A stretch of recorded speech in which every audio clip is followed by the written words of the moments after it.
Kinagigiliwan ngayon online ang isang graduation post tungkol sa isang fur baby na tila nagtapos din ng kolehiyo. Yan ang pusang si Pri na fur parent na si Patrick Andrew Liwanag na nagtapos ng magna cum laude sa Bulacan State University.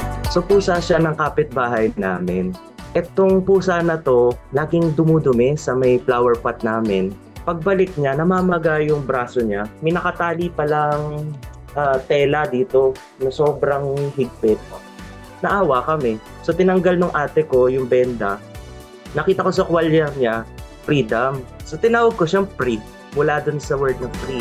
Kwento ni Patrick, lagi niyang nakakasama si Pri noong nag-aaral pa siya, partikular na sa subject na calculus. Nung times na iniisip ko na nagda-doubt ako sa situation sa buhay na makakatapos ba ako ng pag-aaral? Tapos itong si Pri, nagiging stressful ko siya. Kapag nagiging stressful ko siya, na-divert din ako dun sa tamang pag-iisip na merong plano ang Lord para sa'yo. Dagdag pa ng fur parent, bingi siya eh.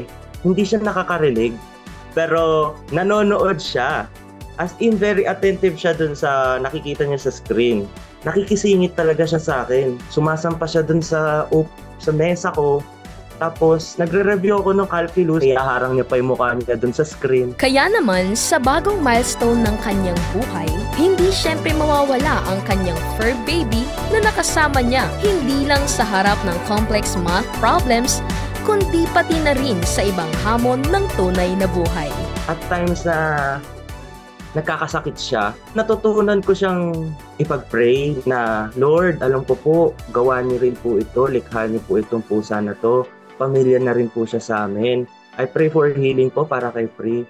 Alam mo, sinasagot ng Lord, kahit ang pusa, kayang pagalingin ng Lord. How much more sa atin ang mga tao? Ina Ablihina, Newslight.